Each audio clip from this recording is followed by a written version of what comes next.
Hello, and welcome to this special episode of Channel Zero TV with John and John. I'm John, And I'm John. and today we're going to be paying tribute to an artist who passed away this week, Gene Deitch, who died at age 95. John, you want to describe Gene to the audience? Gene is an old school animator, an old school animation director, and today we're screening his very first film entitled Howdy, Doody and the Magic Hat. It was produced under the auspices of the old Howdy Doody TV show in 1953, as you can see. The Howdy Doody TV show at the time was like the most popular children's show on television. It was broadcast by NBC, and this short film was, I guess, commissioned by Buffalo Bob Smith, then the host and producer of the Howdy Doody TV show. Okay, so let's take a few minutes to watch Howdy Doody and the Magic Hat in its entirety, after which John and I will be back to provide some more information.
Okay, so that was Howdy Doody and the Magic Hat. For those of you unfamiliar with Mr. Doody, Howdy Doody was a puppet show. He was a marionette, and he was on the most popular TV show of its period. And I guess, John, somebody decided they wanted to sort of expand the franchise with a cartoon, and this was the result. Want to tell us a little bit about that story?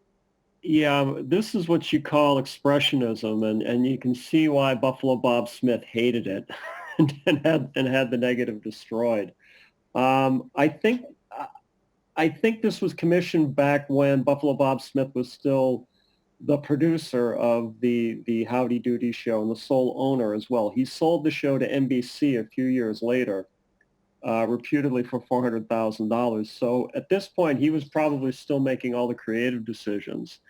And I suspect he solicited this cartoon or in the hopes of producing a series of cartoons that could then become internal content for the puppet show, something they could cut away to in the middle of the show, much the way they did this with Popeye cartoons and things and all the other live action kiddie shows in the 1950s. This was really a departure in terms of Howdy Doody was a puppet, so you did not have this kind of level of storytelling and action and adventure.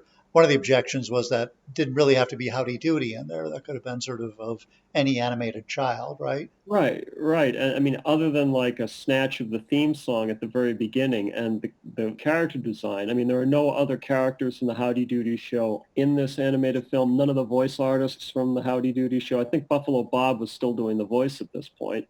There's no Um, voices, right? The whole thing was silent.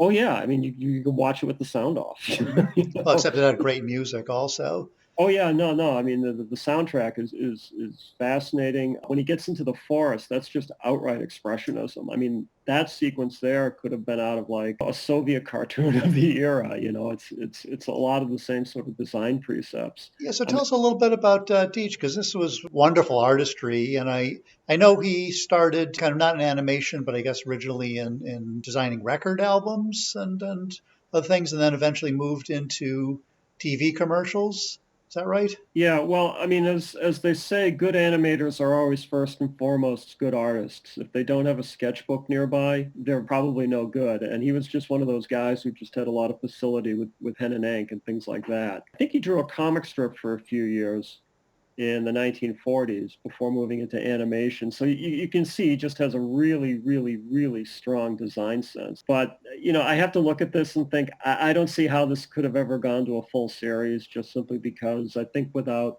the voice artists and the other characters from the Howdy Doody show, I'm not sure what kind of a series of cartoons you really could have had. Did hear the artist wrote about how he and his sort of fellow animators were full of themselves in terms of their own artistry and just figured they would do what they wanted with the Howdy Doody character. So it did not come as a surprise that the client was not pleased. But he went on to countless animations for decades, including some Academy Award winners, right?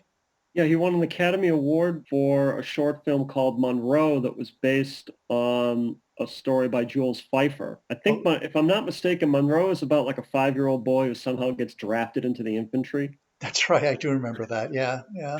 Yeah, yeah. So I mean, the guy had very, very, very serious chops, and you can see it here in this. There's a reason why he had a career that went on for like 40 years. Feels like this is somebody who had a large artistic vocabulary. Yeah, oh God, yeah. The other thing I find sort of interesting is classically, like all sort of magic talismans, the hat gives you your heart's desire, but then immediately like takes the gift back if you show the slightest bit of pride. Yeah, no, the storytelling was extremely skillful, and much of the work he did, both in the U.S. and later Czechoslovakia, I'll let you explain that move, but seemed to be focused on children's stories. He did a lot of animation on sort of famous children's books, and he also did a short version of The Hobbit. Am I right? He did, yeah. Maybe we should do that one of these days. So, do you want to explain how he wound up in Prague? I should note he did not defect to Prague during the Cold War. He lived there as an American citizen, but producing, among other things, Tom and Jerry cartoons. Yeah, well, apparently he fell in love. He was in Prague working on an animation project in 59 or 60, fell in love with the Czech producer, who was a woman. They got married, and I guess it was just simpler for him to stay in Prague than for her to get out to Hollywood. So he just set up shop in Prague and, died there last week. This is absolutely the height of the Cold War. He just nonchalantly wanders into communist Czechoslovakia. Remember the Warsaw Pact? Starts making Tom and Jerry cartoons.